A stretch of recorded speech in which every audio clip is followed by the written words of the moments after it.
Important PYQ. இங்கே question என்னன்னா √5 up to etcetera கொடுத்து நமக்கு வேல்யூ ஃபைண்ட் பண்ண சொல்லியிருக்காங்க. என்ன கொடுத்துருக்காங்கன்னா √5 அப் டு எக்ஸெட்ரா கொடுத்துருந்தாவே நமக்கு இது எங்கே போய் முடியும்? இன்ஃபினிட்டியில்.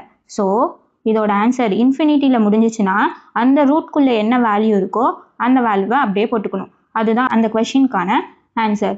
இப்போ இங்கே ஆப்ஷனில் என்ன இருக்குது? இப்போ 5^1 ஈக்குவல் டு 5 அப்போ 5 தான். ஆப்ஷன் டி தான் இதோட ஆன்சர். இது வந்து ஷார்ட்கட்டு. இது எப்படி சால்வ் பண்ணணும் அப்படின்னா, இப்போ கொடுத்துருக்க கிவனை வந்து நம்ம என்ன எடுத்துக்கலாம்னா எக்ஸ்ன்னு எடுத்துக்கலாம். ஓகேவா? √5 அப் டு எக்ஸட்ரா. இதில் வந்து எக்ஸ் ஈக்குவல் டு இந்த √5 இருக்கா, அந்த √5 எடுத்துக்கலாம். √5 அப் டு எக்ஸட்ரானா என்ன வேல்யூ? எக்ஸா? அப்போ இந்த √5 மட்டும் நம்ம எடுத்திருக்கோம்.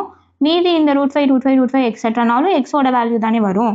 அப்போ இங்கே எக்ஸ்ன்னு எடுத்துக்கலாம். ஓகேவா? நெக்ஸ்ட் என்னன்னா ரெண்டு பக்கட்டும் ஸ்கொயர் பண்ண போகிறோம். So x squared equal to 5xன்னு வருமா? இங்கே ஸ்கொயர் பண்ணால் 2ம் ரூட்டும் கேன்சல் ஆகிட்டு 5xன்னு வரும். இப்போ இந்த 5xை இந்த சைடு கொண்டு வந்தால் -5xன்னு வரும் ஈக்குவல் டு 0. எக்ஸை காமனாக வெளியே எடுத்தால் நமக்கு x - 5 கிடைக்கும் equal to 0. So x equal to 0ங்கிறது ஒரு வேல்யூ. அடுத்து என்னது? x - 5 ஈக்குவல் டு 0ங்கிறது ஒரு வேல்யூ. இங்கே x ஈக்குவல் டு என்ன கிடைக்கும் நமக்கு? 5. எக்ஸோட வேல்யூ 0 வராது. ஸோ எக்ஸோட வேல்யூ 5. ஓகேவா? இப்படியும் மெத்தடில் நம்ம வந்து ஃபைண்ட் பண்ணலாம். ஷார்ட்கட்டாக எப்படி? அப் டு எக்ஸட்ரா இன்ஃபினிட்டியில் முடிஞ்சிச்சுன்னா இந்த ரூட்குள்ளே என்ன வேல்யூ இருக்கோ அதான் நம்மளோட ஆன்சர்.